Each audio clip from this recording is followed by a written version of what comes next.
Impact. The force with which two lives come together. Sometimes for good, sometimes for evil.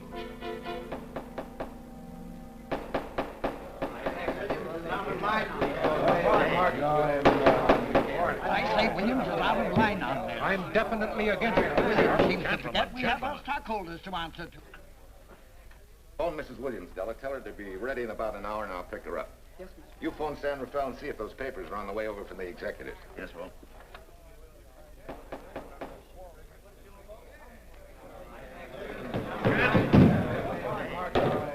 Well, Mr. Darcy, what's the score? 9-0? I'm afraid it is, Walt. If you think you can persuade them to change their minds, go right ahead. Gentlemen, I never interfere in stock issues, dividends, or anything else in your department. I must run my department with no interference. Either I know why and when I need more factory space, or you need another boy. And that's all right with me, too. Because I can take these plants and pick my own spot in the motor production field. You won't have to worry so much about dividends. There won't be many. Hold on. I'm sure none of us want to lose Walt. Or our dividends. What do you say we take another vote? Now, all in favor of buying the 3 new factories signify by saying aye. Aye. Aye. Aye. Aye. Aye. Aye. An unanimous vote. Congratulations, Walt. Congratulate the board. They're the winners. Williams, if these factories are so valuable that other companies would jump at the chance to get them, how do you know that you can buy them at the price you quoted us? How do I know? I bought them this morning. Good morning. Della, I was asked to rush this up for Mr. Williams.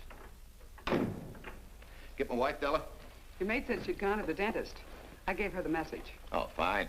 Oh, this just came. Thank you. What about those papers? They're here. Burke's checking them now. Good.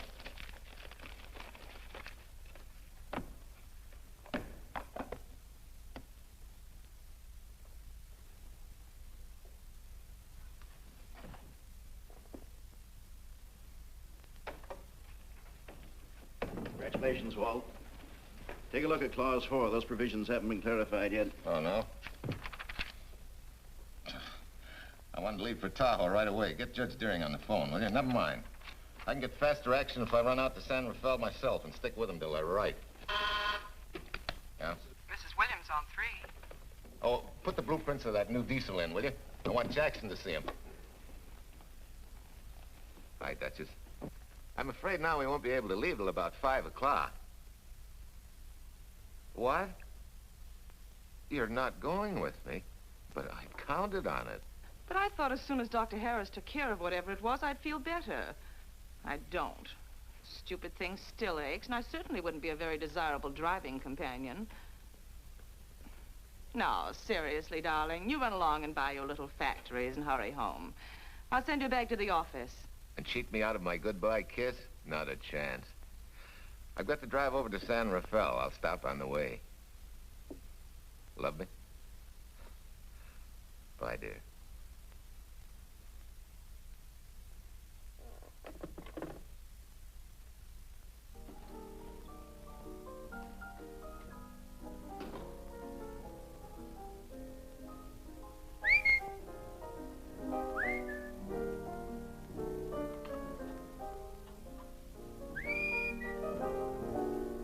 How do you expect me to whistle through a toothache?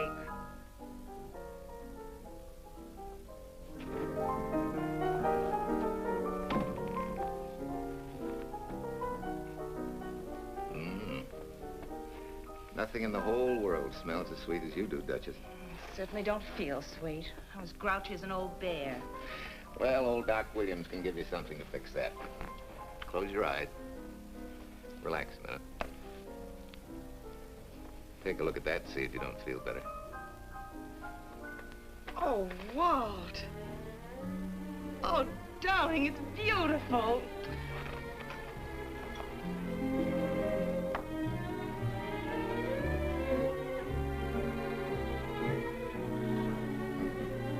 Not bad. Not bad at all. You know, to quote my wife, I like monograms on things. It shows they belong to me, unquote. When did your wife say such a thing, Mr. Williams? About 6 years ago, when I married her. She gave me the first monogrammed shirts I ever owned. Those were the words on the card. I still have it. I certainly hope your board of directors never discovers what a softy you are. They won't, don't worry. I have only one vulnerable spot. What really happened this morning? All I got out of Della was that you stalked out of the office with blood in your eye and were back in no time with canary feathers in your mouth. Oh, I clipped those birds' wings, but short. No one's gonna vote me down, sweet. Not when I know I'm right. Mm-hmm. But how did you convince the board of that so quickly? With subtle hints and easy persuasion. Like this. Either I get what I want, or you get yourself another boy. And that's all right with me, too. Walter! What a clumsy ox. I'm sorry, Duchess. Oh, please, sweet, don't be so upset. Oh, if you could have seen your face. Oh, don't bother, dear. Sulin will take care of that. Not exactly a good prescription for nerves, huh? You know, you're wrong, Dr. Williams. The way I feel now, a good catnap will probably make a new woman out of me. And if it's not going to make you too late... Yes? Well, I'm sure that by 5 o'clock I'll... Swell. I'll run over to San Rafael, get things ironed out, and be back for you by 5. On the nose. Darling, wait. That's perfectly silly. I'll take a taxi cab and meet you in Sausalito. There's a drugstore on a corner opposite the square. I'll be there at 5 o'clock and we can go straight on up to Tahoe. That'll save you all that late afternoon traffic and all that time it'll take to come and pick me up. Smart woman, my wife. Thinks of everything. Where's your bag, honey? Oh, Sue Lynn still has some things to press for me. Sure you don't mind taking a taxi? Very sure. Sweet dreams, Duchess. See you at 5. I better get going. Bye, honey.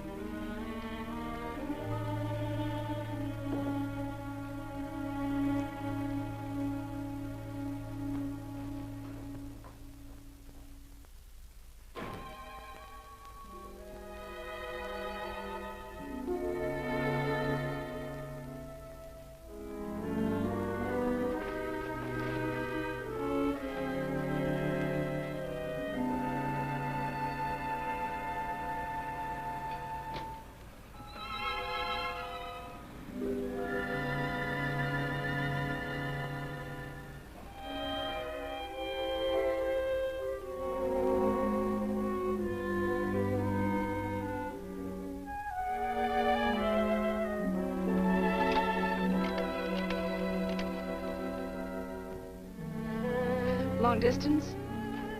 I want Berkeley 79721. Hello. Ah. Hiya, beautiful. Yeah.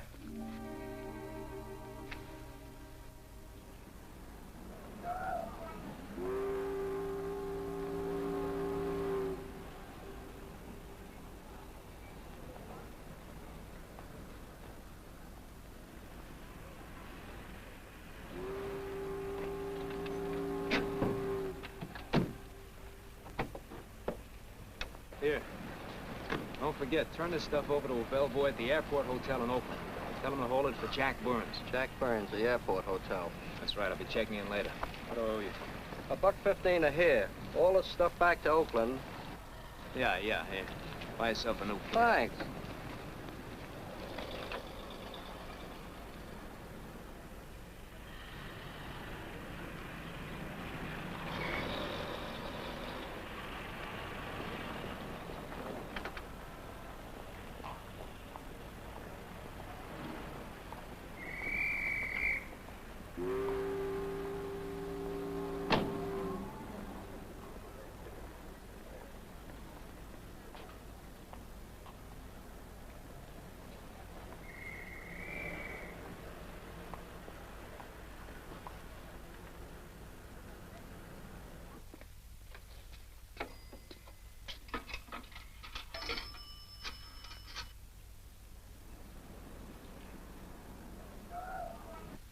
Hey, where's that new woman who was going to meet me? It's after 5 o'clock.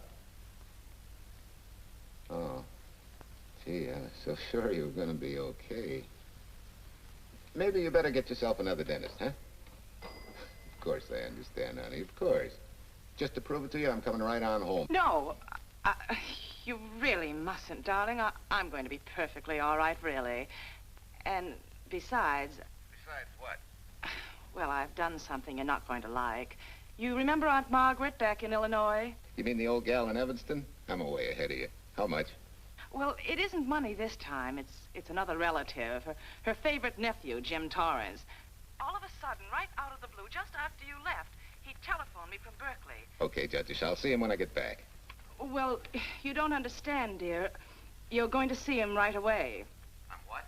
Well, all he seemed to want was to be able to get back to Illinois, so I... So you buy him a ticket. That's easy. Well, it isn't. I offered to, but he got huffy and said he didn't want any handouts, and... Well, without thinking, I told him we'd pick him up and give him a lift as far as Denver. I won't say I'm getting exactly an even trade for you, but where do I find this guy? Well, he should be there right now. I told him to be on the lookout for a cream-colored roadster, just in case we failed to recognize one another after all these years. Oh, darling, you're such a lamb. You sure you forgive me? What do you think? Well, I better run along, or Cousin Jim might get nervous. Take it easy, sweet, and miss me, will you? I do already. Don't drive fast. And please take care of yourself. Softy. Goodbye.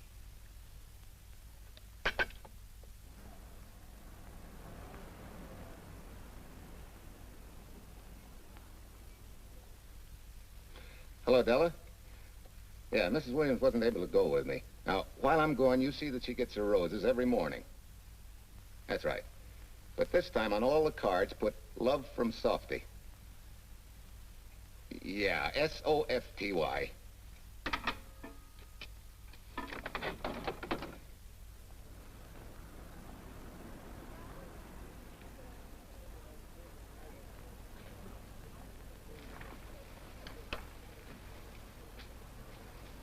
Hello. You must be Jim Torrance. Yeah, that's me. I'm Walt Williams. Hiya, Jim. Hi. Where's Irene? Oh, she's a little under the weather at the last minute. Worse luck. Oh, that's too bad. I was hoping I'd see her. Yeah, I'm disappointed, too. Where's your luggage? Oh, I'm wearing it. Less trouble that way.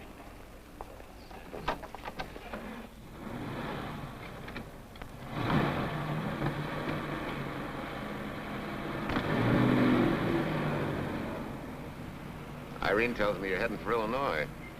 Yeah. Going been a little rough, huh? Haven't exactly been worried about my income tax. What's your line, Jim? Oh, guess I'm a better salesman than anything else. You know, I can give you a couple of letters when you get back to Chicago. It might help you. It's fine. Little in with the top brass never hurts. What outfit were you with? Patton's Third Army. How was it? Rough. Except for the time in Italy. I kind of liked it there. Patton's outfit never got to Italy. Of course. But most civilians never know or care, and I figured you didn't either. I'll have fooled you that time.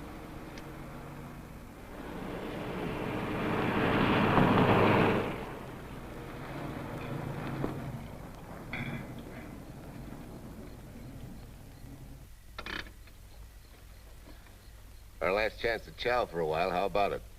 No, thanks. I grabbed a hamburger while I was waiting for you. I can still taste the harness.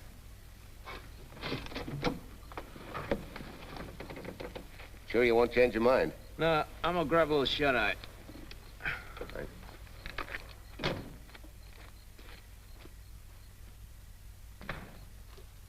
Chicken sandwich and a Coke. One chicken sandwich. Chicken sandwich coming up.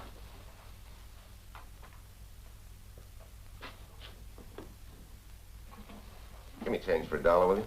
Yes, sir.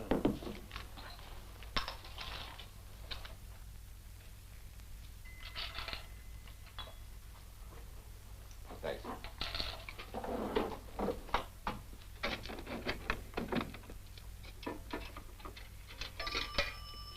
San Francisco. Klondike 2, 6714.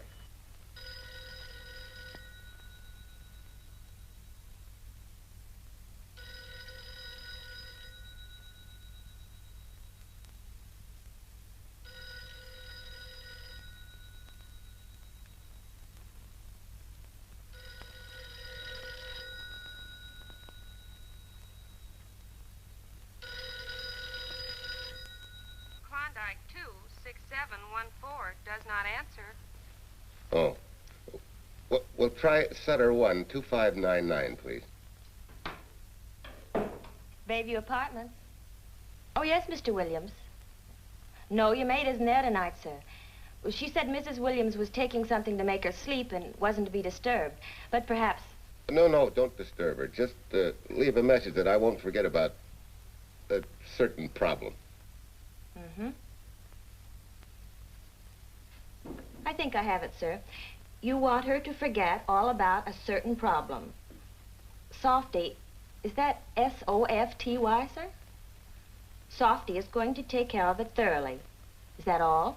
Yes, that's all. She'll understand. Be sure she gets it the first thing in the morning. Right.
Oh, hi. Yeah.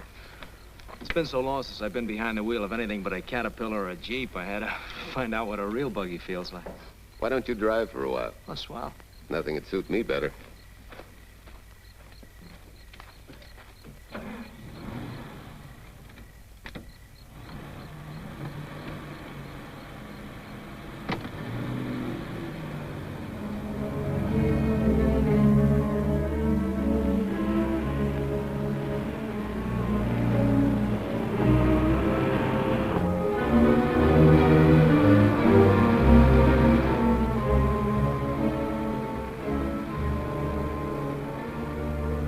Tell me, Irene still got that little scar on her cheek?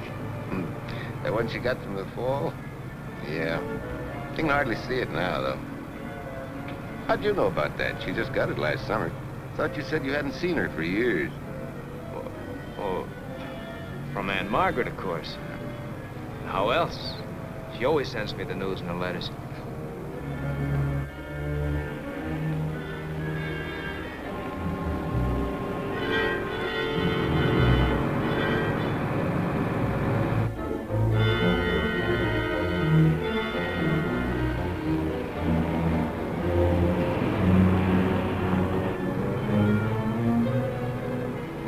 Margaret will be pretty happy to see you. Irene says you're the favorite nephew. Afraid my lovely cousin was just giving me a build-up for your benefit. You don't know Irene. Maybe not.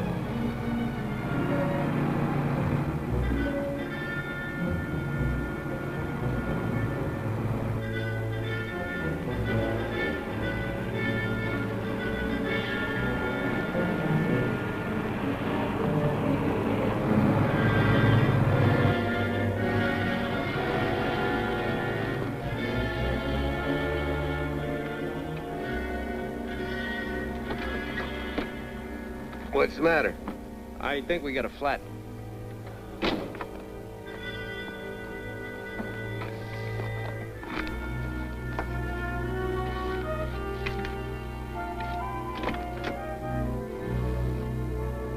Yeah, flat as a flounder. Well, let's get to work. Hey, look out there, young fella. It's quite a drop.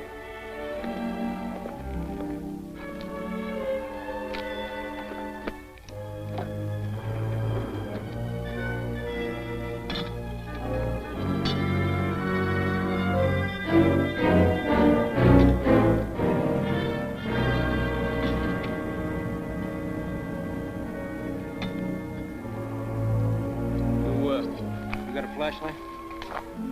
I think I have. Get the jack. I'll take a look.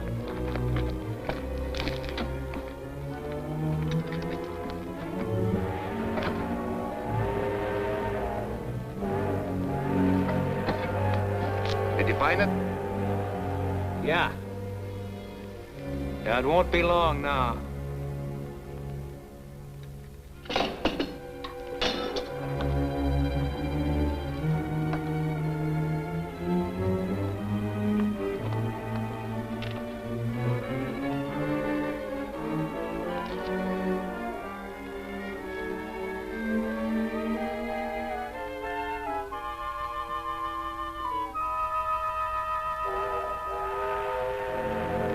Come on, let's get going. Wait a minute. Did one of your cufflinks fall out? Huh? Well, something dropped. I heard it fall right down there at your feet. Hmm. Well, he must have rolled under the car.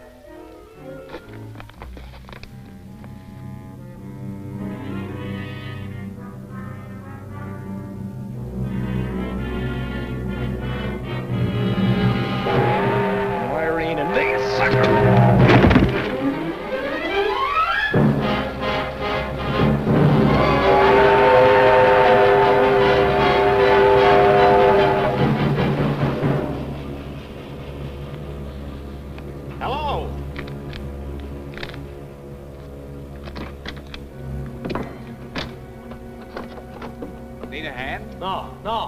I'm all set now. Okay. Good night.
Crazy.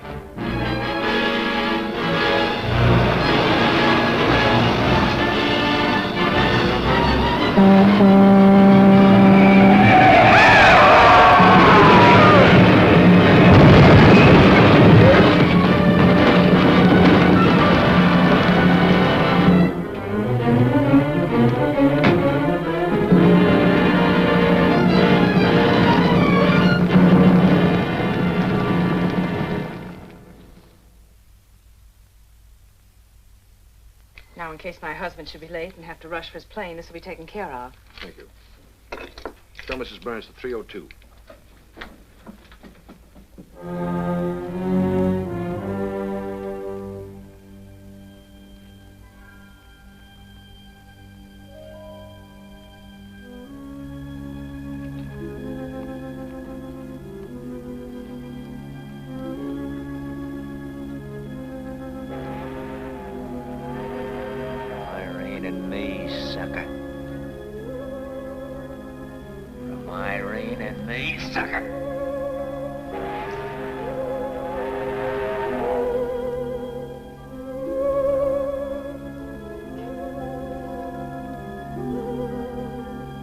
Take care of yourself.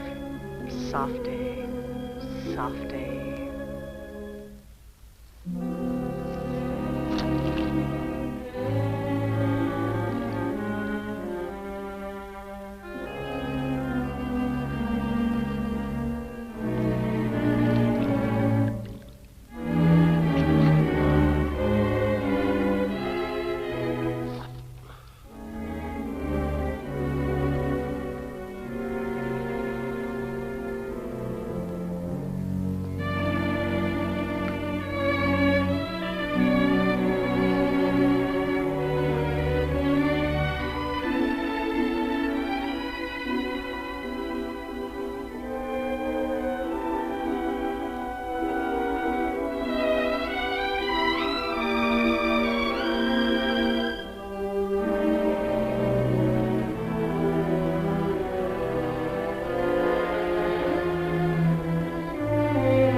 Young lady, Excuse me. I want to see Mrs. Walter Williams. I'm sorry, sir, but she left orders not to be disturbed. I'm sorry, too. Lieutenant Quincy of the police department.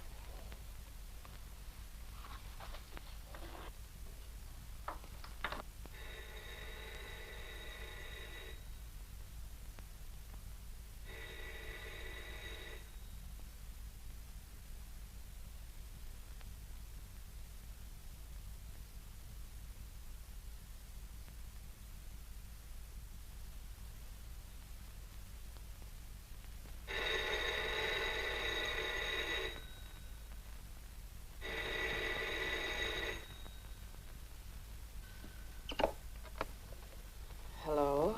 I thought I left orders not to be Oh, I see. Ask him to come up, please.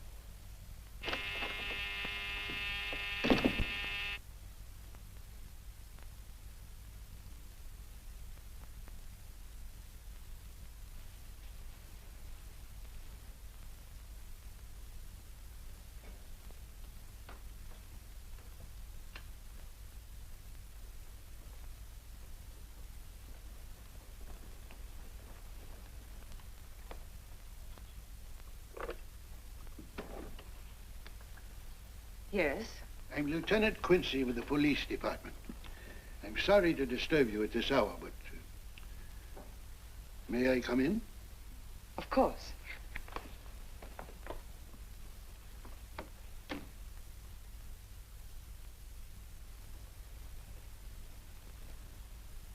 Well, Lieutenant? Did your husband go on a motor trip late this afternoon? Why, yes, he went to Denver on business. Why? Was he driving a Packard roadster? Yes. Is anything wrong? I'm afraid there is. Won't you sit down? Has something happened to my husband? Yes, Mrs. Williams. He's dead, isn't he? Yes. Oh, Walt, I knew something like this would happen. I begged him time and again not to pick up hitchhikers. But it wasn't a hitchhiker, Mrs. Williams. It was just an accident. He ran into a truck, a gasoline truck.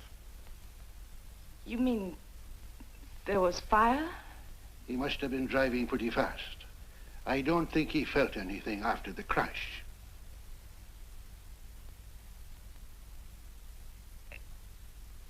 If there's nothing more you need me for, Lieutenant, I think I understand. And may I say you've taken this with a great deal of courage. Good night, Mrs. Williams.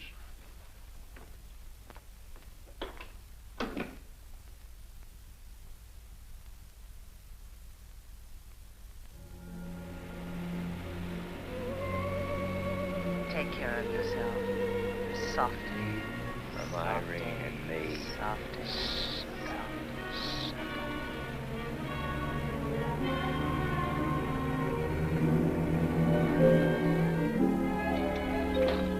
Ready? Yeah.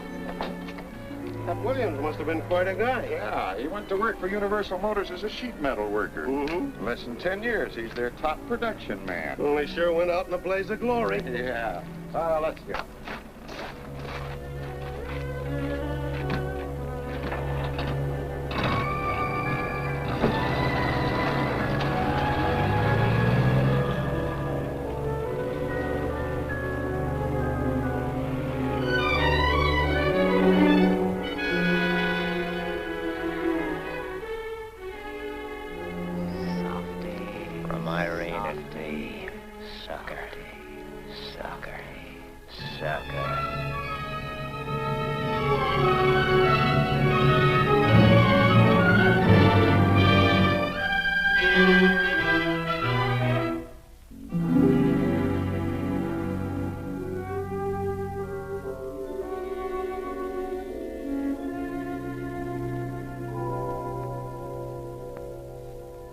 Well, could Mr. Burns have taken a later plane and still made connections for Mexico City? I see. Thank you. Yes? It is some telegrams for Tai. Just put them under the door, Sulin.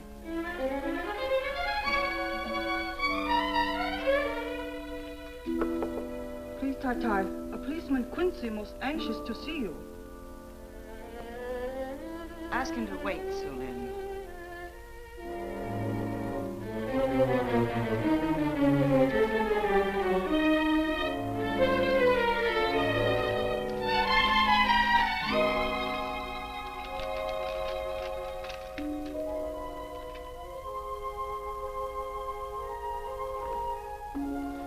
Mrs. Williams will see you presently.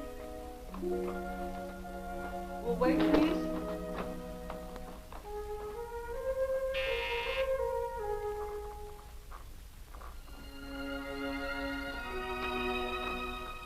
Flowers for Mrs. Walter Williams. Thank you.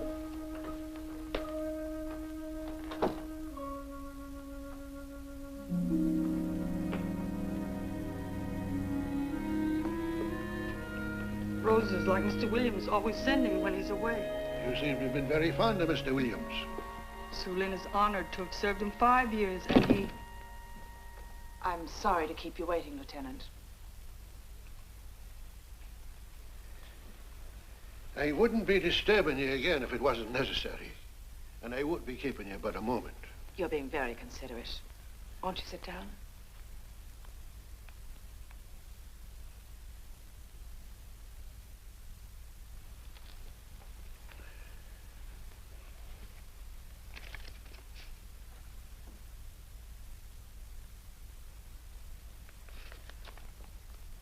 Everyone's been most thoughtful. And why shouldn't they be? Forgive me. I'm all right now. What was it, Lieutenant? The state police would like to have some information. They found some wavy skid marks for quite a distance on the road, as if the car had been out of control when it crashed. Tell me, was Mr. Williams a reckless driver? Why, no.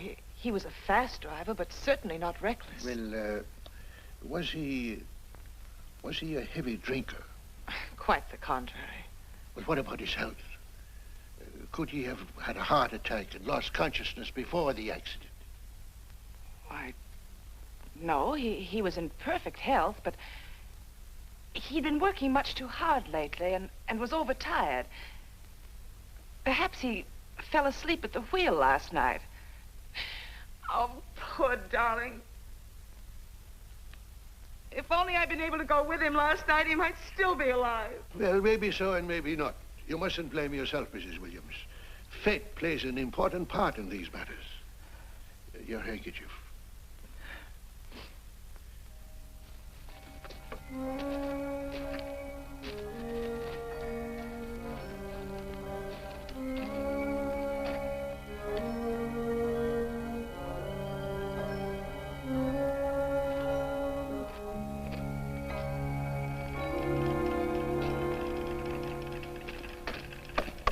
When's the next train to San Francisco?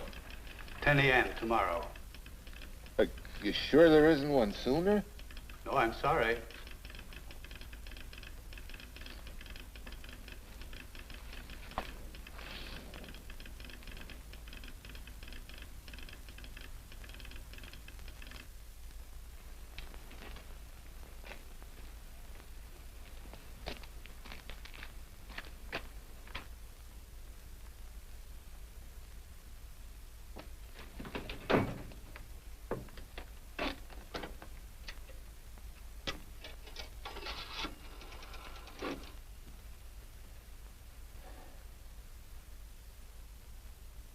We have a circuit now, sir. Evanston. Calling Mrs. Margaret Hubbard's residence in Evanston. One moment, please.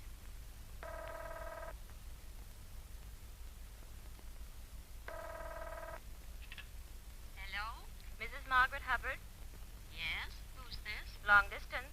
I have a call from Mr. James Torrance. Who? Mr. James Torrance. He's her nephew, Jim Torrance.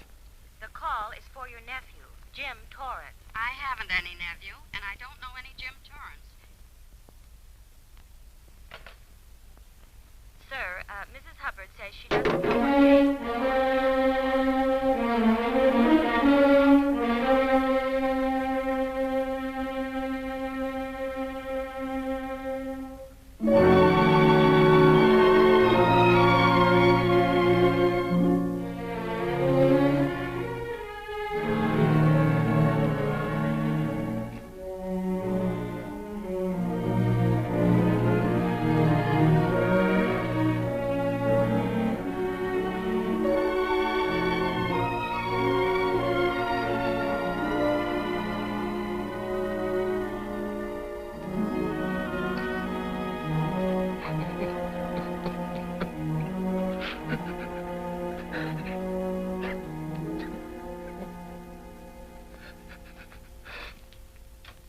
What's the matter, son? Looks like you need a doctor. Doctor? I can't leave the station, but old Doc Bender's just across the road there. Yeah. Doctor? Think you can make it? Yeah.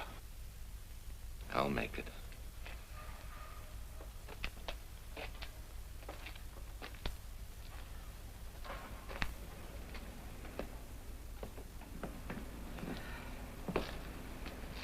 Now, take it easy, man. There's some concussion there. You've got to watch your step for a while. Yeah.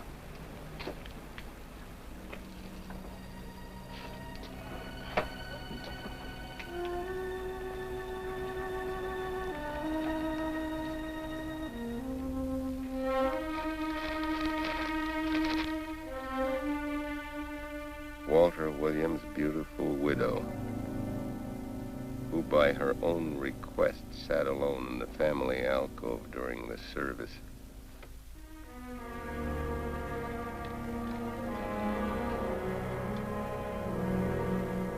Smart. Someone might have caught her licking her chops.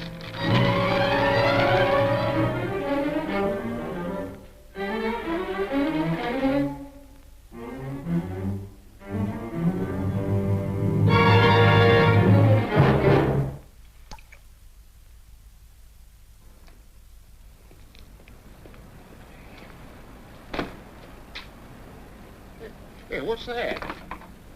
Walter Williams. Hey, ain't that the guy that... For the love of Mike, what's that briefcase doing here? He's dead. They did him a dirty trick if he ain't. Hey, now, wait a minute. Don't touch it. We better turn it over to the police.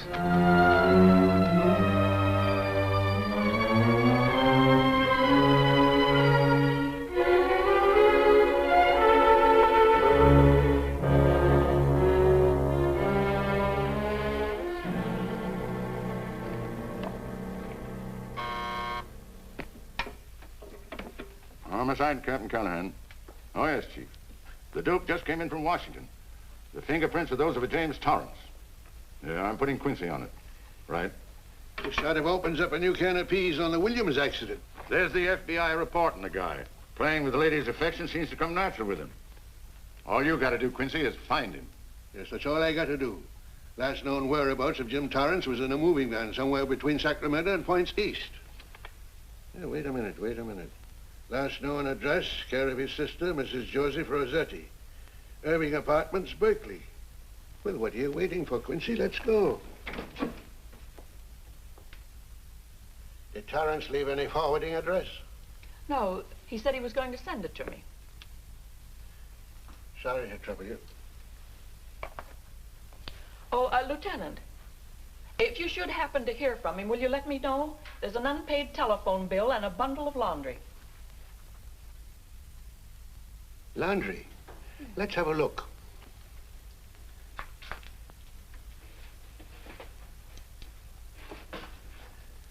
I may have to take this along with me. Not without a receipt, you don't. You mean you don't trust the police? In my business, you don't trust anybody. Mine, too. Holy St. Valentine's Day. Look, he had the same thing on his shirts, too.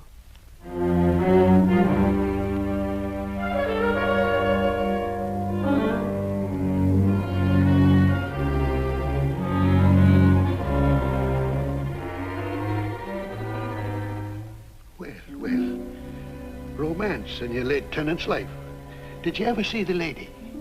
You know, I never did.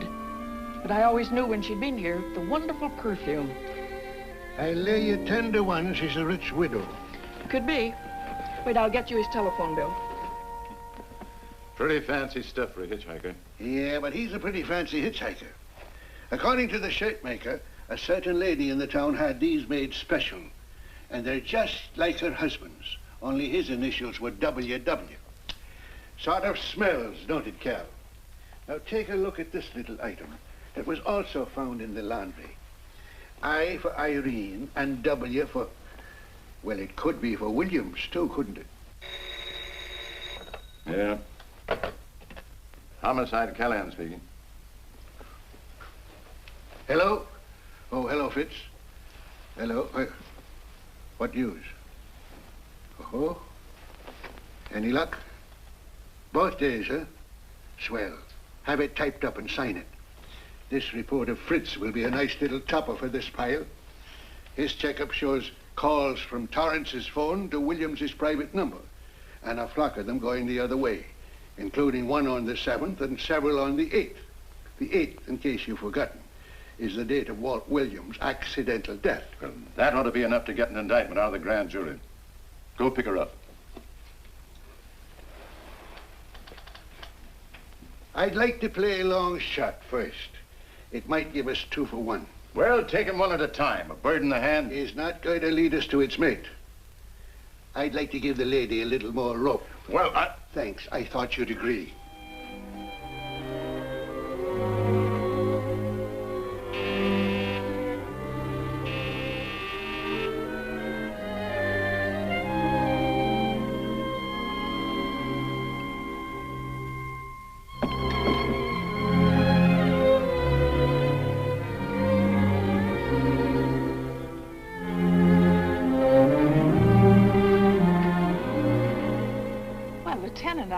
You just caught me. I'm glad. I have some rather startling news I thought you should know before it hits the headlines. Come in. Thank you.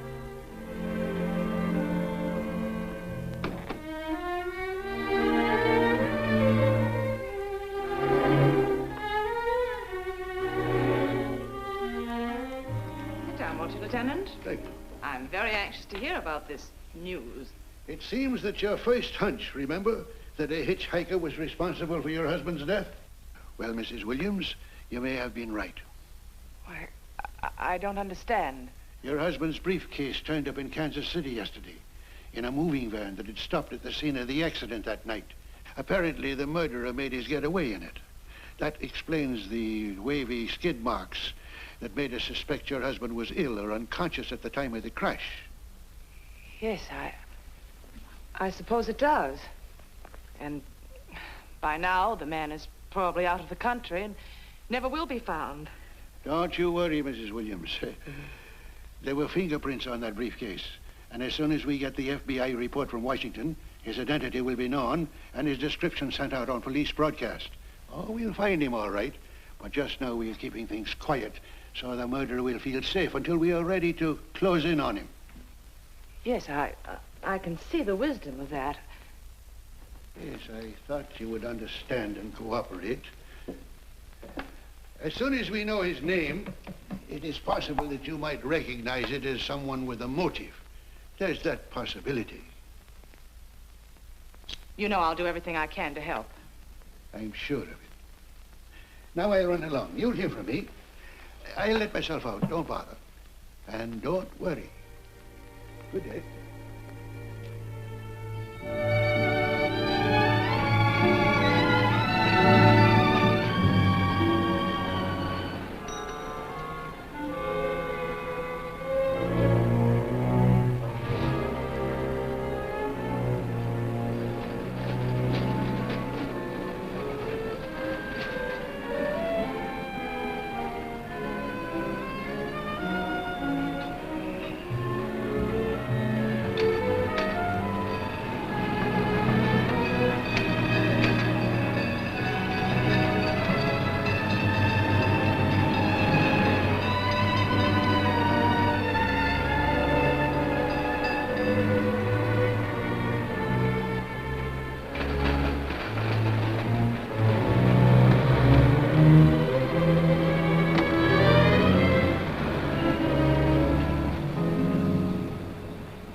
$1.35.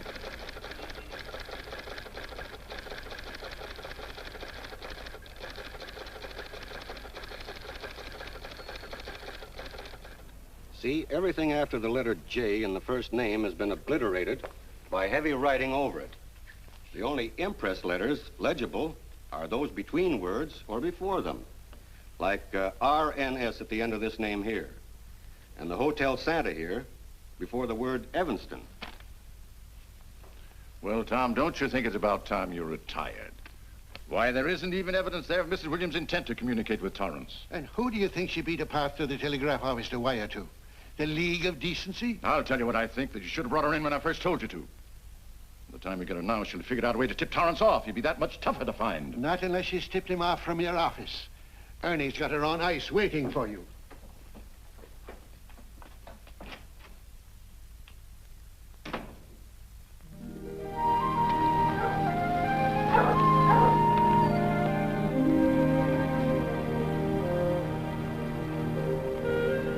Pretty good, huh?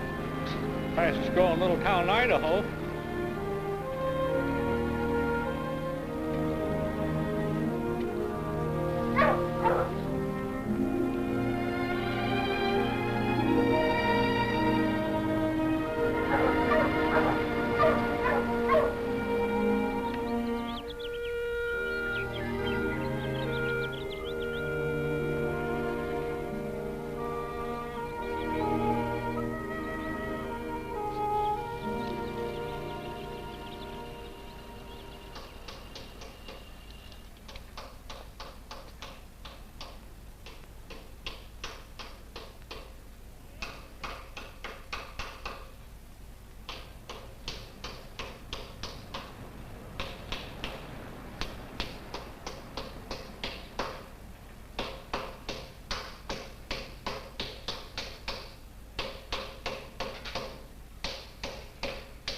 Have a heart, son. You trying to wreck that engine? Oh. Sure. It's a hobby of mine. The way you're going at it, you can't miss.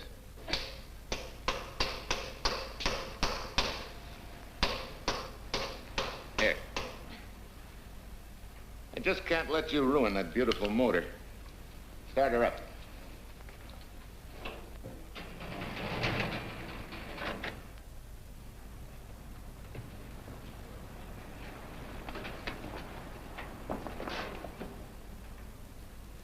Okay, start her up.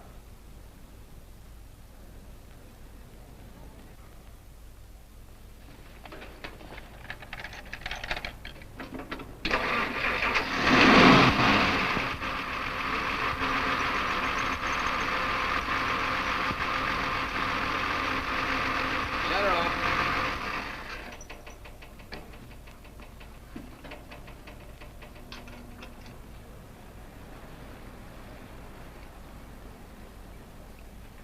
You're certainly not a mechanic by trade. Hands like that. Maybe it's a hobby of mine.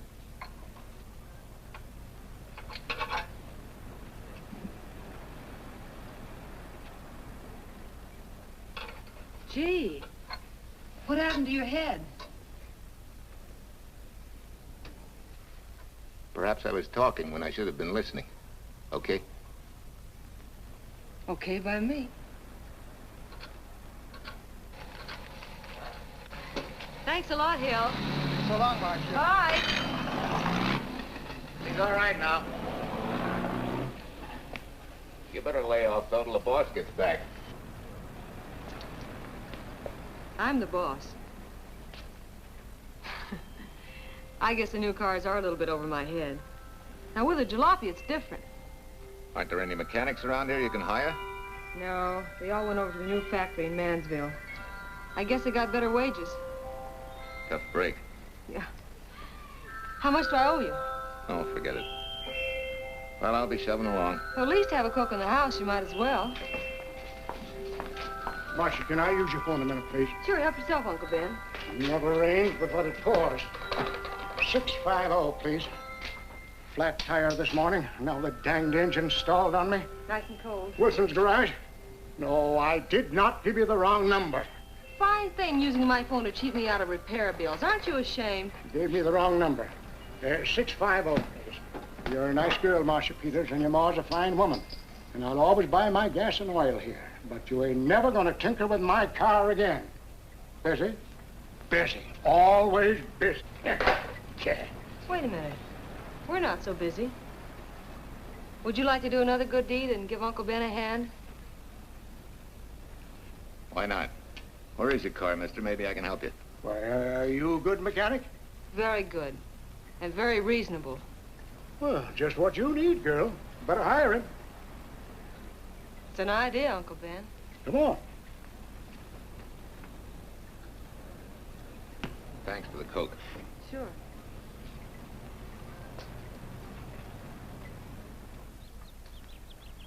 Well, I got Uncle Ben fixed up all right. Nothing but a sticky carburetor valve. Bye. I hope he paid you. What for? It only took a minute. You're certainly not money-conscious, stranger. There. This is no kind of work for a girl. Well, somebody has to do it if I want to stay in business. And I want to.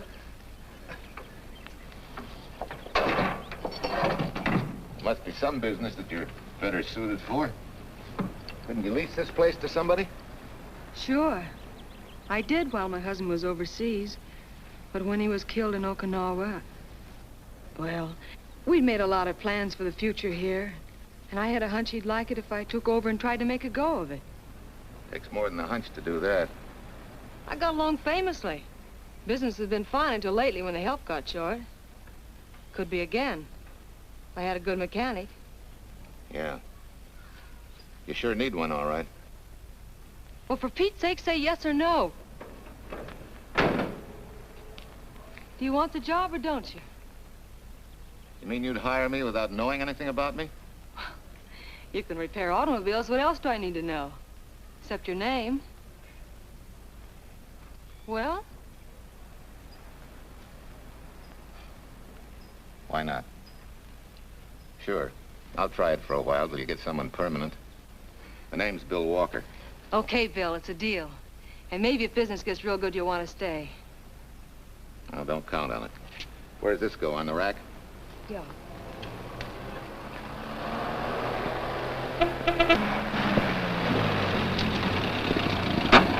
Marcia! Marcia! It happened! It's a boy, 8.5 pounds. Pair of shoulders like a prize fighter. Well, congratulations, Papa. How's Jay? Ah, perfect. Everything's perfect. Gotta get down to the store and tell the gang. Almost forgot. Oh, gee, thanks, Ed. I'm sorry, I won't have enough for the gang. Yippee!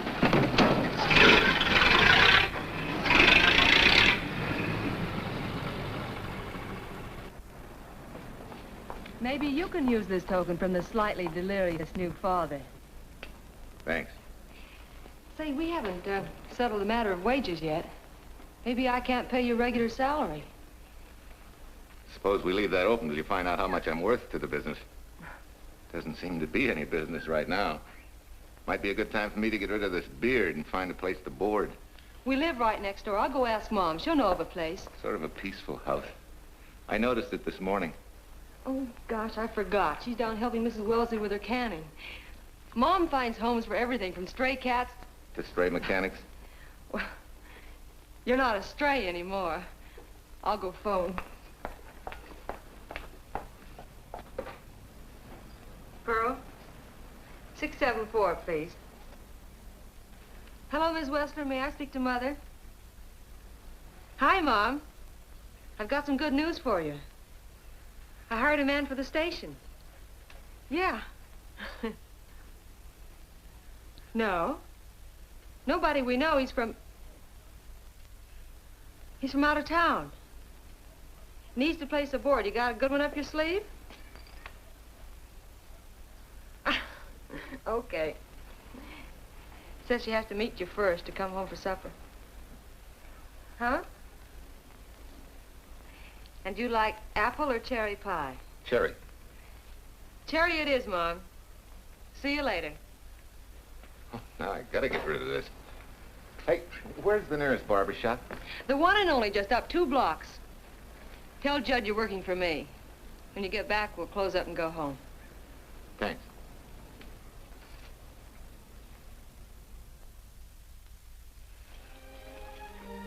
Oh, that's real nice. You must have had a good bringing up, young man. Thank you for the young man. We thank thee, O Lord, for thy bounty, and ask thy blessing on this food and on the new friend who shares it with us. I hope you're good and hungry, Mr. Walker. Who wouldn't be? Well, Marsh, she eats like a sparrow, with all the hard work she does. May I have your plate, please? Well, she can start taking it easy now. Boss, the help. Thank you. She never takes anything easy. Has to put her whole heart and soul into everything she does. Well, now that you're through with me, Mom, how about Bill? Have you thought of a place for him to stay? Well, why can't he stay right here? We have a spare bedroom going to waste. And I think you like my cooking. Like it? That's very kind of you, Mrs. King, but it seems an imposition. Imposition, nothing. That's good business. I can get back what I pay you in board and room. Well, Marcia, what a thing to say. If you'd like to stay, we'd like to have you. We have some more vegetables. Mrs. King, you have a boarder. May I have a biscuit, please? Oh, excuse me.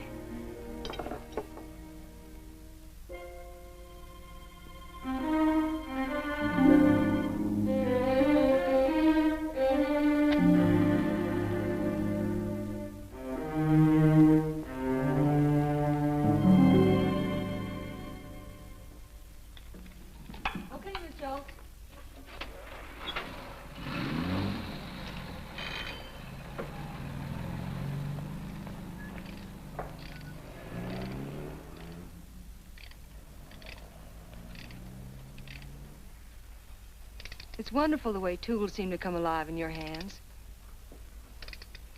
You seem to sort of come alive, too. As though you got real pleasure out of working with them. I do.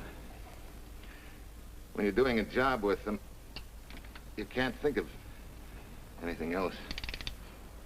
Bill, if something's bothering you, why don't you get rid of it? What would you prescribe, doctor? Amputation. For that stupid chip on your shoulder.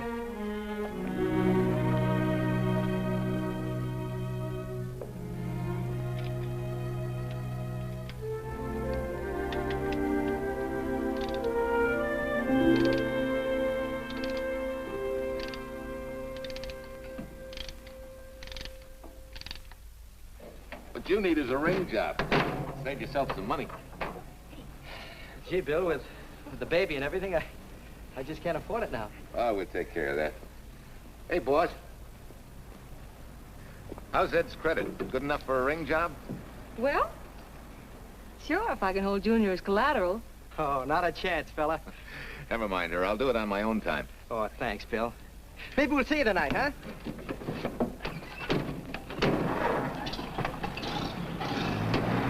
Some shoulders, huh? Yeah. Some father, huh? Bye, Marcia. Bye, Marcia. Bye. Nice kids. Hey, was Ed clowning about their being hard up? No. Things have been pretty tough for him ever since he got out of the service. Fix a car for him, Bill, and only charge him for the labor, okay? Then he gets it for free.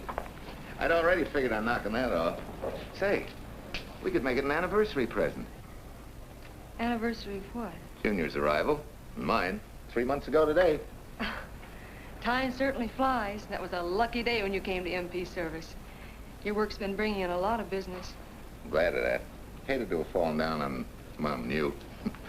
Say, look, boss, why don't we three celebrate tonight and go to the movies? Ed said he and Jane were going. Well, that lets Mom out. She'll be babysitting. I'd love to go, Bill. I haven't been in ages. Here's your opportunity. Go to work.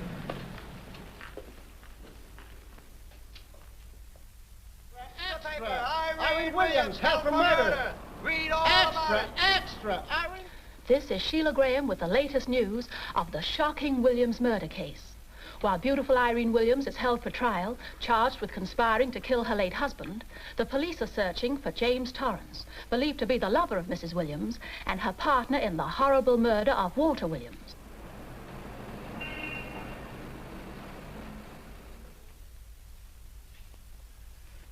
If I'm handling your case, my dear Mrs. Williams, I want 1/3 of everything you get. You're out of your mind. You don't realize what I'll get as Walt's widow. Perhaps you don't realize the spot you're in. Torrance's fingerprints were found not only on your husband's briefcase, but, in a manner of speaking, on your reputation as well. There's a detective named Quincy, a very smart cookie. He isn't exactly for you. Frankly, Mr. Warner, I'm beginning to wonder if my attorney is for me. Underestimating the enemy's ammunition would scarcely be wise. Now, if we can get to trial before Torrance is found, they'll never get a conviction. But... But what? If he shows up, we may have to fry him.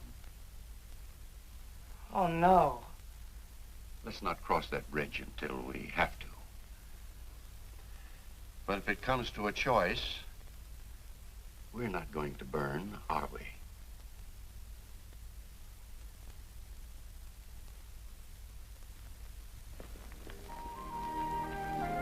Aren't you the chatterbox this afternoon? What about this afternoon? Oh, I'm sorry, boss. I guess it was wool gathering. You're only supposed to do that in the spring. Is there anything you don't know? Yes. What's San Francisco got that we haven't? Better newspapers, for one thing. Anyway, California's supposed to be the land of opportunity. I thought that by now you liked it here. I do. Very much. It's a good town. Nice people. Swell boss. Thanks. We like you, too. No fooling, Bill. You'd be surprised how many people ask questions about you. What kind of questions? Oh, where you came from, do you have any family, and do you like it here, and are you going to stay? Al Knox asked me at the movie last night if you wanted to join the volunteer fire department. Just interested, friendly things. I suppose it is natural for people to wonder about a stranger who moves into their community, like I did.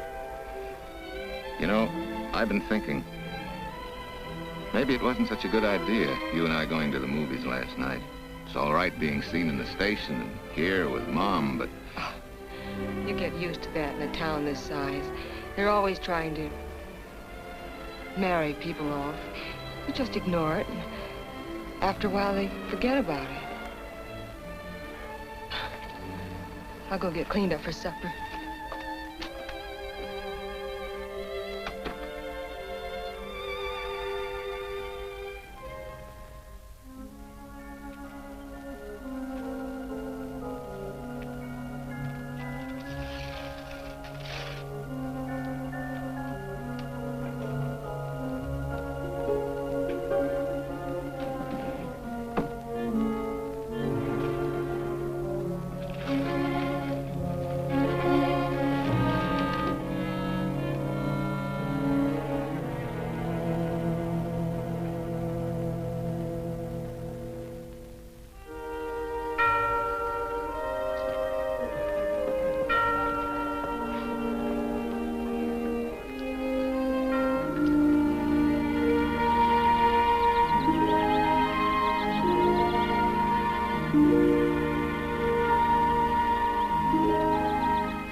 How many years this Sunday takes me back.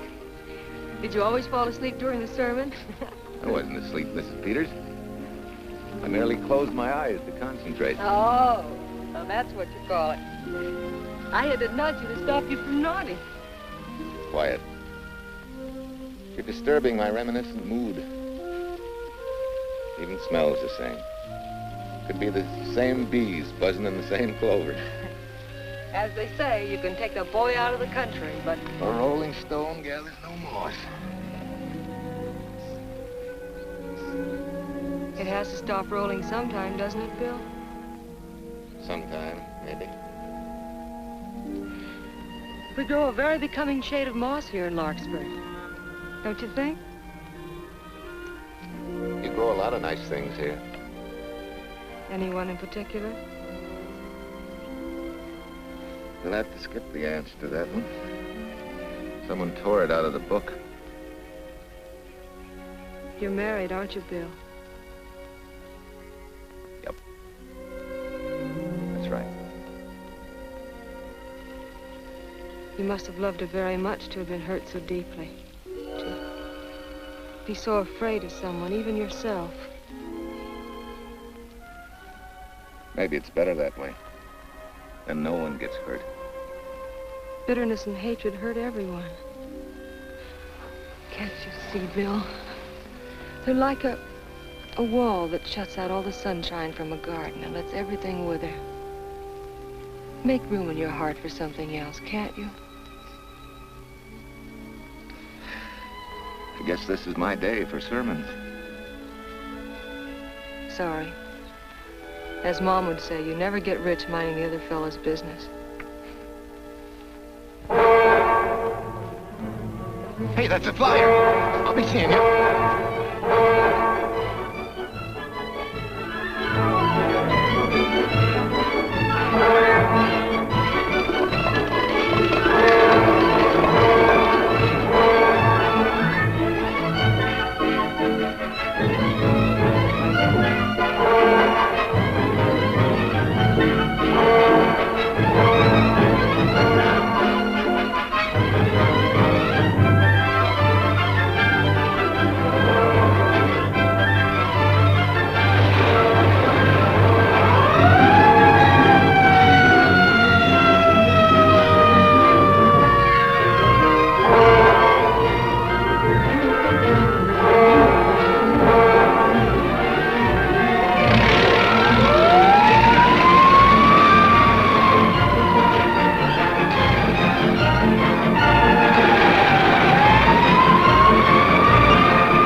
Sent a couple of jars of peaches.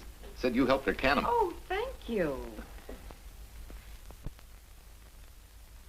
When I delivered the doc's car, he insisted that I have a bite with him. Where's the boss? Took a book back to the library for me. Huh? What a day.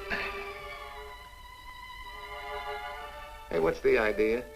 Are you darning my socks? Well, I thought a drawer full of holy ones isn't doing you much good. I found it when I put fresh papers in your bureau yesterday. You have a heap of things that need mending, haven't you, son? Does Marcia know? Do you think I'd tell her? This is your problem, Bill. Because I found out about it doesn't give me the right to tell anyone else, not even Marcia. When you trust folks, you trust them, and you give them a chance to work out things the way that seems right to them.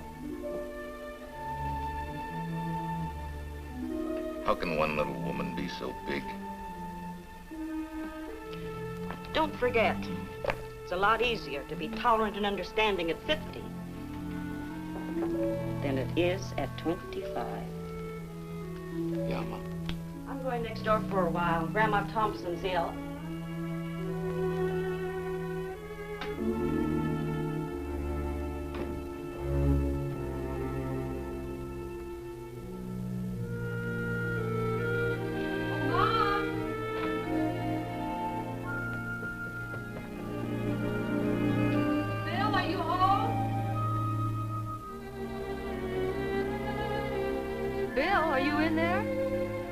Yeah.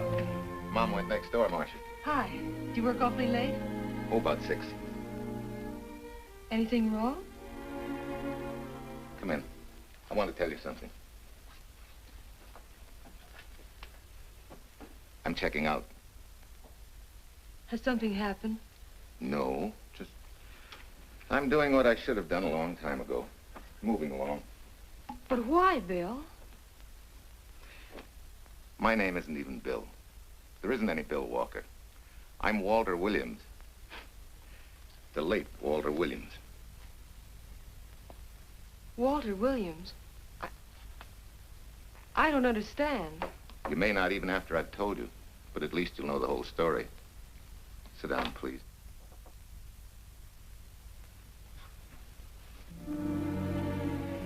Finally, Larkspur. And you. From there on, you know. I'm glad you're going back to make things right. Going back? Wild horses couldn't drag me back. What are you going to do about your wife? Nothing.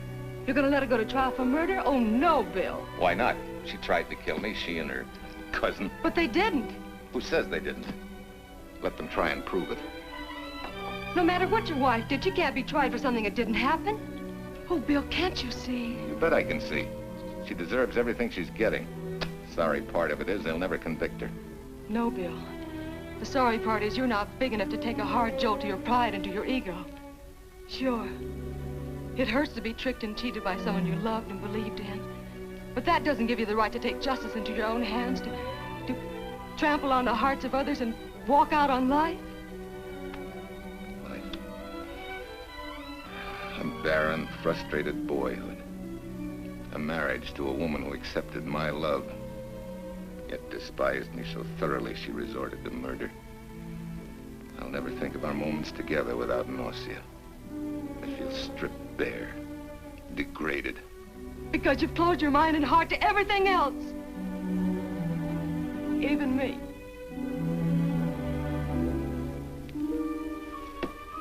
Oh, Bill, please. Don't destroy the one chance we have for happiness. We haven't got a chance. Doing the right thing never works out. I know.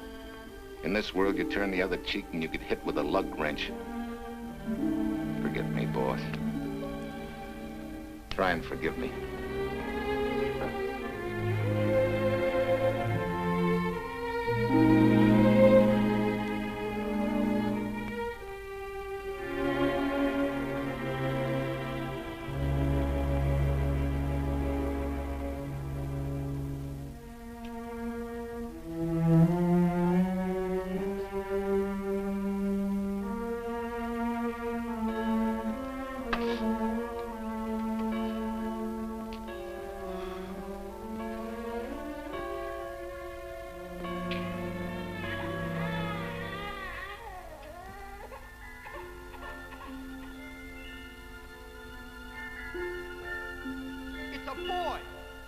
Shoulders like a prize fighter.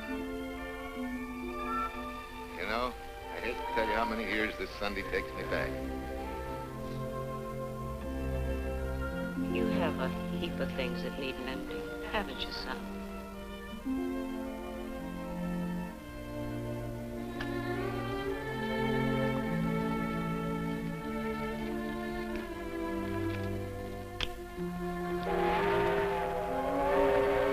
Take care of yourself. Softly. Marin and me.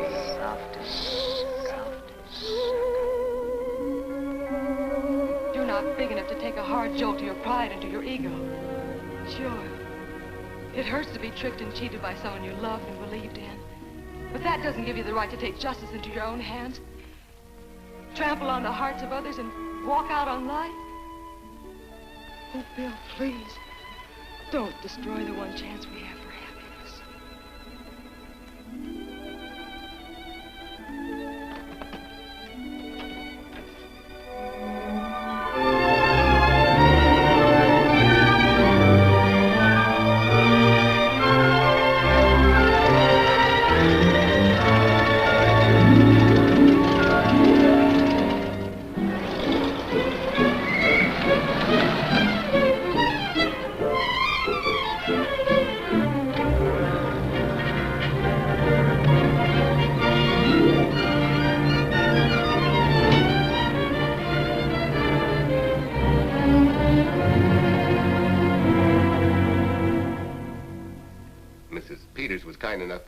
To substantiate at least the Larkspur portion of what I've told you.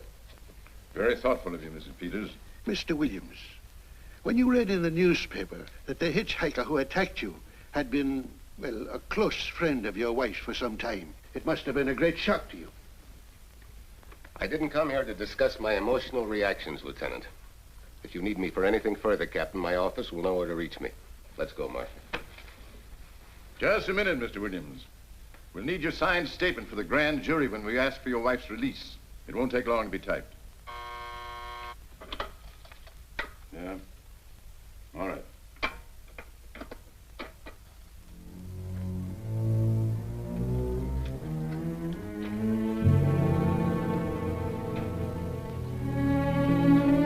Come in.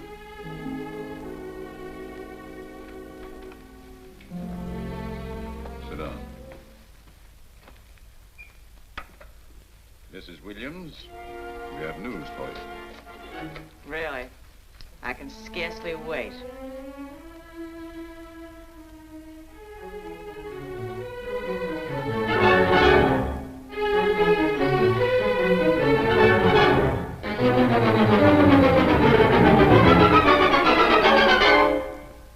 It seems it was Torrance who was in the car when it crashed. Jim? Dead?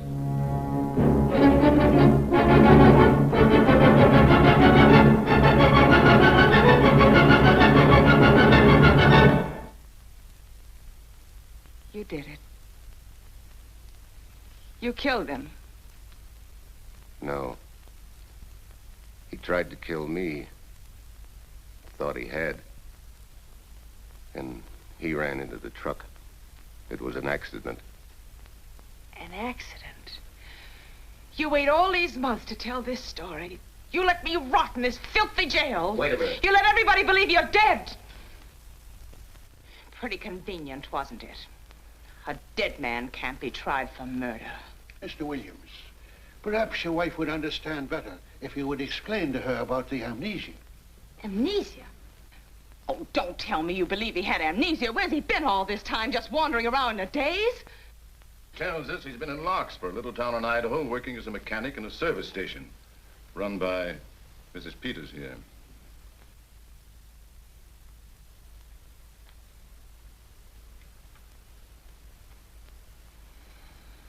I understand perfectly. Now that my chance for happiness is dead, I suppose you'll demand the divorce I begged you to give me so that I could marry Jim. That's fantastic. Yes, isn't it? After you telling us that the man you picked up was a perfect stranger. Well, that's not true. The time and place for meeting Jim had all been arranged. I must advise you, there's a law that a wife can't testify against her husband. There's a law against murder, too, but that didn't stop him, and nothing's going to stop me until I'm through. It's all right with me, Captain. Go on. Talk your head off.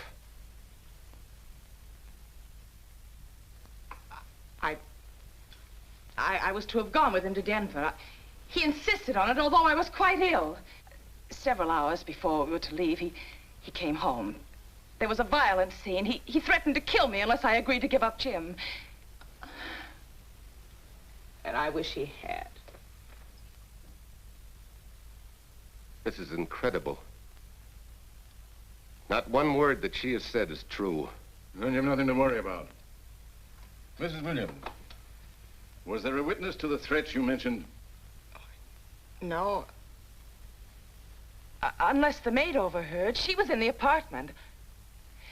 In fact, she picked up the pieces of the vase that he threw at me. Where's she now? I don't know. She left me suddenly after all this began. Please, could the questions wait? I feel rather ill. Will you have Mrs. Williams ready for the grand jury at 10 o'clock tomorrow morning? That's all.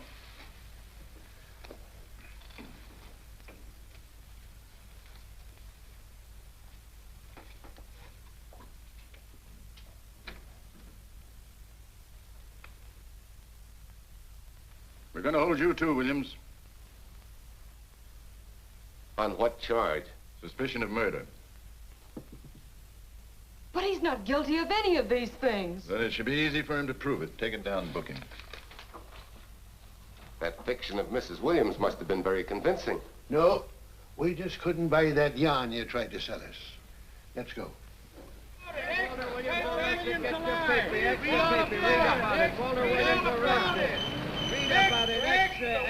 What's three? Wife freed and murder charge. Extra, get your paper. Walter Williams charged with murdering wife's lover. Extra, get your paper. Irene Williams goes free. Husband held. Extra, get your paper. Wife freed and murder charge. Walter Williams charged with murdering wife's lover. And Daly's going to cover Williams' office. Okay, boys, hop to it. I want all I can get by 10 a.m. tomorrow for the grand jury. Okay, Chief. Oh, Tom, don't miss a bit. Dig up everything you can on Williams and the Peters dame. You sort of believed Irene Williams' story, didn't you, Ben? She made better sense than he did. Well, sure, she's a better liar than he is. Don't forget, I went all through her grieving widowhood with her. She's a bad customer. Well, that's for the grand jury to decide, and Williams insisted on letting her talk. So it's his funeral. Funeral, all right. Especially with that yarn he told. But murder's out of character for him. There's a few pieces missing somewhere. There might be in Idaho, if it's not too much out of character for you to get going. You're going to miss me, Cal, when I retire next year. Maybe I'll join Private Eye and solve your cases for you.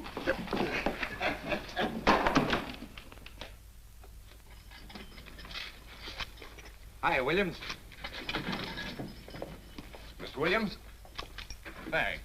Got a deal from the bottom here, don't you? Sorry, William. Okay, Williams.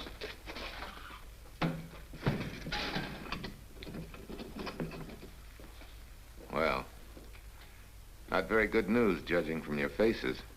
Well, Walt, the grand jury returned indictment against you. Mrs. Williams was released.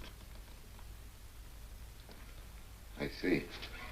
Now, don't you worry, Walt. We'll have you back at work where you're needed, and in short order. Come on, Eldridge. There's a visitor waiting far more attractive than we old fogies. We're just leaving, Mrs. Peters, but remember, don't hesitate to call on me for anything. Thank you so much.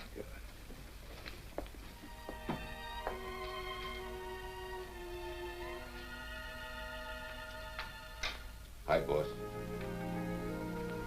Bill, what have I done to you? If it weren't for me, you wouldn't be here. If it weren't for you, I wouldn't be. I came back here because I wanted to believe in the things you do. I still do, no matter what happens. Will you do something for me? Go back home, where I know you'll be taken care of. Not a chance. You'll have to think up a better reason than that to get rid of me. I'm a big girl now. I've just been to Larkspur, Williams, where I found these newspaper clippings. Of course, some of them are 3 months old, but you seem to treasure them, so I brought them along. So? I don't think they exactly substantiate your claim of amnesia. As if you were interested in substantiating any claim of mine. Now, let's get one thing straight. Most people, when they get in a jam, think the police are only interested in the prosecution. Our job is to get the facts, the truth. And the truth never hurt anyone but the fellow that lied. Unless he was a beautiful woman. Oh, quit kidding yourself, Williams. You made the boner. I had no more to do with Torrance's death than you did. And out of the whole population of Northern California, you just happened to pick up a hitchhiker who happened to be your wife's boyfriend. Ah, have a heart, Williams. I suppose you'll tell the truth when you take the stand, but you better have some mighty conclusive proof if you expect the jury to believe it. Wait, Lieutenant. Bill, we all know you're not guilty, but we're going to need help to prove it, and need it badly. Lieutenant Quincy can't take sides, but if we're right, he has to be on ours. And I have a hunch he wants to be. Why don't you tell him the whole story? All of it. Please. I'd like to, Quincy, very much. Guess I should have told the whole truth in the first place. But I wanted to clean this mess up with as little scandal as possible.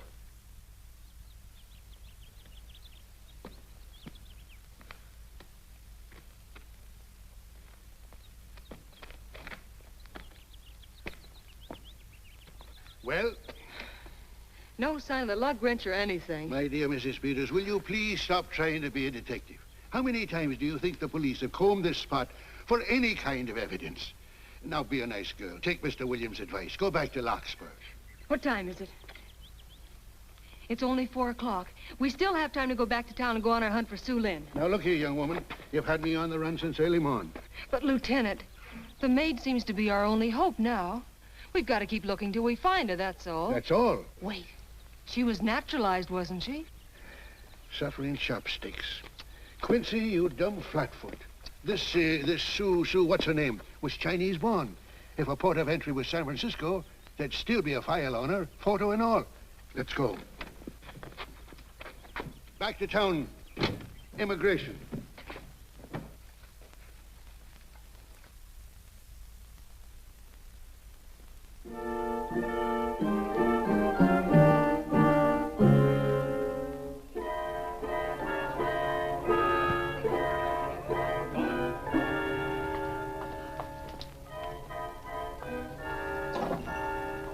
counsel has given us the right lead.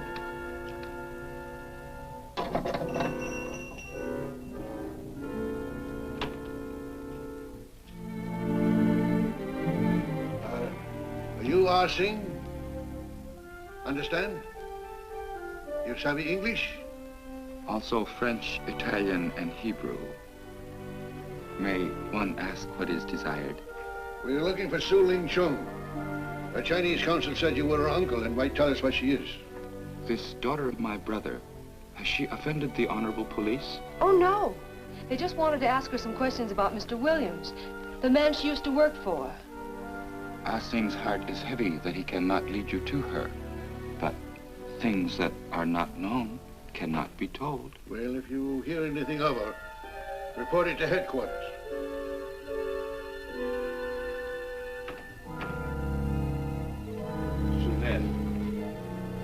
Untruth is not good for soul, and not wisdom when told to policemen. Better for the soul to be kind than to be wise. Sulin must keep silence to help in this matter.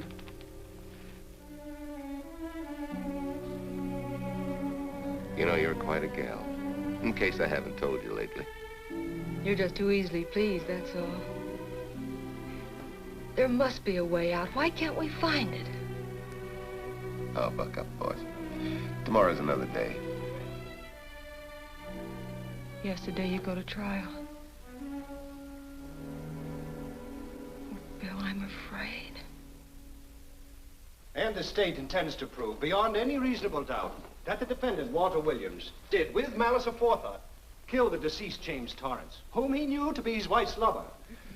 And that with his victim dead beside him, he drove his car into the course of an oncoming truck, jumping clear himself some seconds prior to the crash. And subsequently, he made his getaway in the back of a loaded furniture van. And for 3 months, as Bill Walker, he laughed at justice when it imprisoned his unfaithful wife for conspiracy in his own murder. But then he decided that being dead cramped his style. He thought he could eat his cake and have it too. So he returned, most anxious to explain his long absence and to right the dreadful mistake that had imprisoned his wife for 3 months. Ladies and gentlemen, it was a cold-blooded, premeditated murder and must be punished to the fullest extent of the law. Call the first witness, please. Captain Callahan, did Walter Williams tell you what suddenly cured his amnesia after 3 months? No, he did not. But he did tell you the man that struck the blow which caused the amnesia was a total stranger, a hitchhiker he had picked up. Yes? And that he knew nothing of this man's identity or relationship with his wife until he suddenly recovered from his amnesia and heard or read the details. That's what he said. That's all. Thank you, Captain. Your witness, Counselor. No questions. No. I saw no signs of amnesia, but definite concussion. He was a bit evasive in answering questions, but not vague or unsure. In your opinion, Doctor, could this head injury have been caused by a fall? Yes. If the head had struck on some object, such as a stone or a metal pipe. That's all, thank you. Your witness. Dr. Bender, are you familiar with a tool known as a lug wrench for changing automobile wheels? I'm afraid I am, sir. I've had a regular epidemic of flat tires lately. Well, then, in your opinion, could this head injury which you treated have been caused by a blow from a lug wrench? Yes. It could have been caused by that, too. Thank you, Doctor. The ones with the earliest dates, you will notice, are heavily creased, as though they'd been carried in a wallet or a coat pocket. Thank you. Lieutenant Quincy, will you kindly tell the court where you found these newspaper clippings? In the bedroom occupied by Mr. Williams in Mrs. Peters' home in Larkspur, Idaho. Is this your handwriting, Miss Revere? Yes, sir. And that's the message, at least our record carbon of it. Would you read it to the court, please? June 9th, 8:32 p.m. Message from Mrs. Walter Williams, Penthouse D. Mr. Williams called, said he wants you to forget all about a certain problem, that Softy is going to take care of it thoroughly. Was there any other conversation? Well, I just asked if that was all, and he said, yes, she'll understand, and sort of laughed as if it were a joke and hung up. Some joke killing the wife's boyfriend. That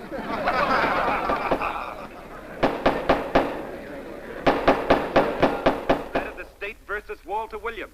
All the rounds so far have gone to the prosecution, And it was a grim-faced Williams who was returned to his cell this afternoon. What the score will be after he takes the stand is anybody's guess, but he's going to need some lucky punches to get a decision. And though Torrance struck with intent to kill, after telling you this is from Irene and me, sucker, you still telephoned Illinois to find out if there was a cousin Jim. You are hard to convince, aren't you, Mr. Williams? Is it so incredible that a man should fight against believing such a thing about his wife? Oh, that is very touching. From a husband who planned a trip on which he intended to destroy his wife and did kill her lover. That's a lie. Your Honor, I object to the conclusions drawn by the prosecutor and move that it be stricken from the records. But, Your Honor, there is a corpus delicti, remember, who was your wife's lover. Objection sustained. There's also her own story, which in front of witnesses you insisted she tell. And then we have your own two different stories from your own lips. One featuring a perfectly strange hitchhiker, the second an equally strange cousin Jim, without a questionable substantiation for either bit of fiction.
Remember me, don't you? I was here with Lieutenant Quincy from the police department. I just followed Sulin up the stairs. I saw her come in here. You must be mistaken. I'm not mistaken. She's here. I must see her. Ah, Sing, don't you understand? It's to save a man from prison, even from death. I will send her to you.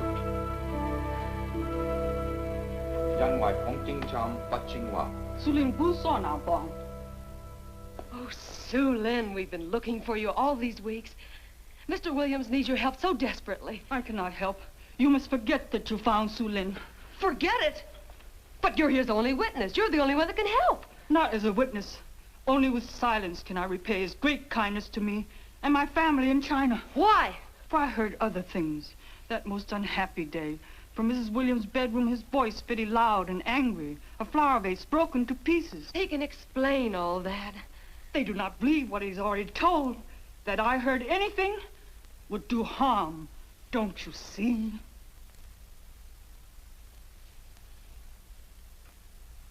Yes.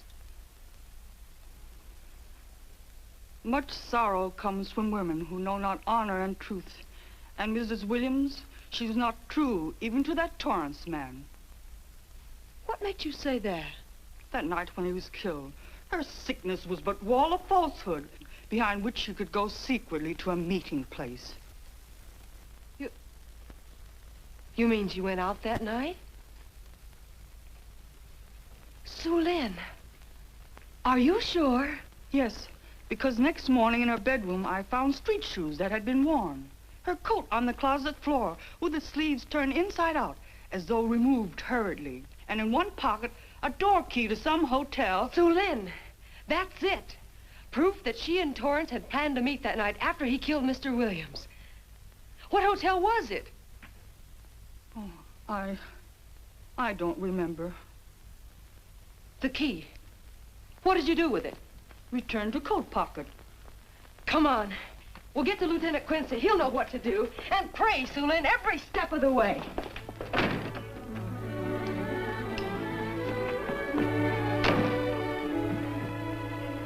Now hold everything. Even if this long shot don't work out, we'll just keep on pitching.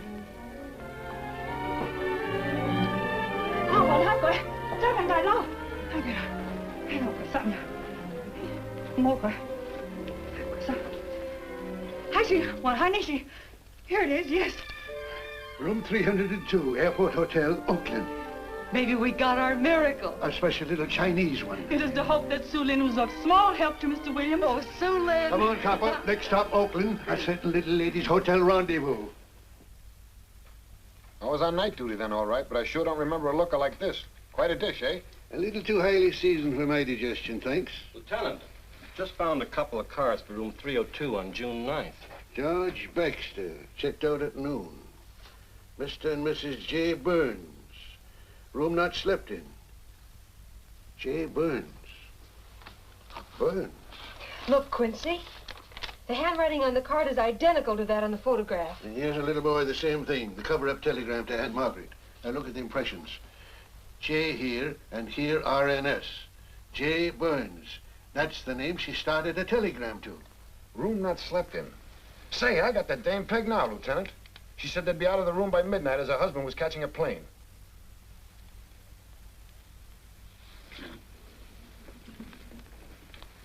But Quincy... Reservation for Sam Andrews. Yes, sir. This ties it all up, doesn't it? Yeah, like a greased pig. What do you mean? We've got the evidence now, the proof. Of what? Sue Lynn's theory that Irene was playing the field?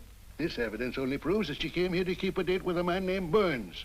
We can't even prove that he didn't keep the date. But you know he didn't. There wasn't any Burns. It was only a name that she and Torrance used. Fine. If you can prove that, Williams will be free.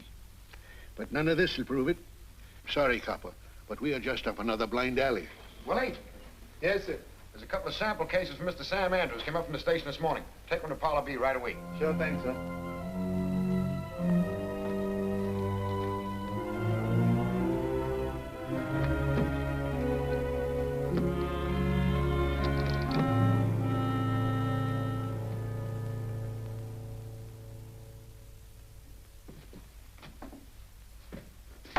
Be seated. Case of the state versus Walter Williams. Proceed, Mr. Aldrich. Your Honor, we will call Mrs. Irene Williams. Take the stand, Mrs. Williams.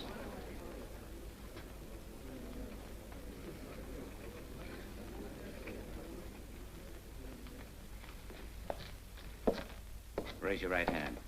You solemnly swear that the testimony about to give in this cause to be the truth, the whole truth, and nothing but the truth, so help you God? I do. Hey, what cooks? The defense calling her? Mr. Eldridge, what's the purpose in calling this witness? Merely for purpose of identifying handwriting.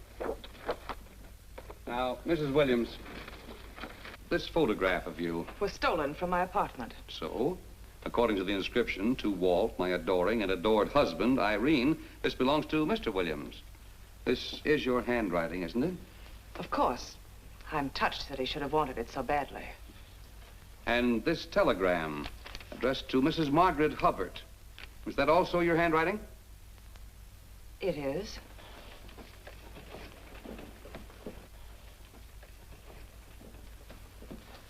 Now, Mrs. Burns, I mean Mrs. Williams, this photograph is inscribed to Jim, my adoring and adored Irene.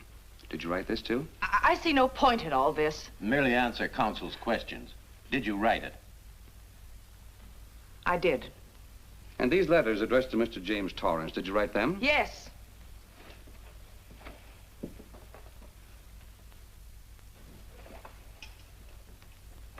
And this monogrammed garment, A gift from you to Mr. Torrance? Why must I be tortured again by all this? I never made any secret of my love for Jim Torrance.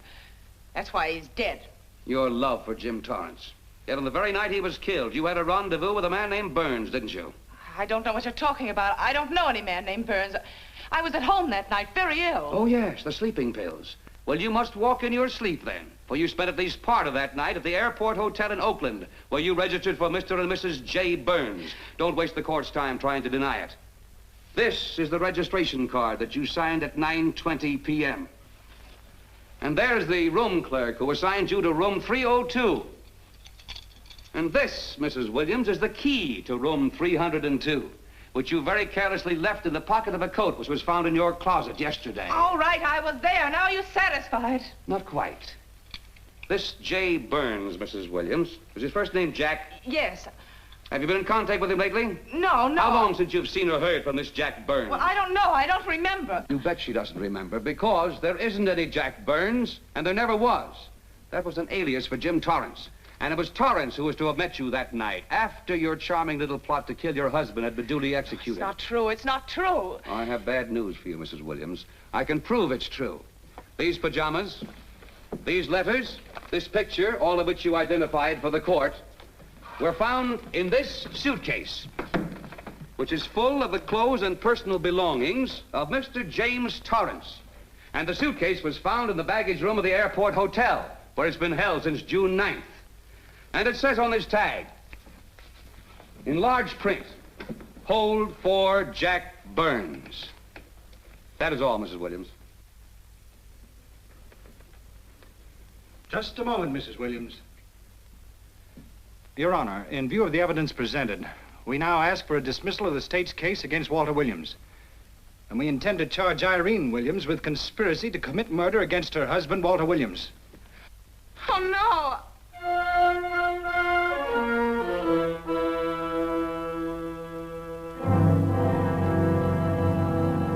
The case against Walter Williams dismissed. Court adjourned until 2 o'clock.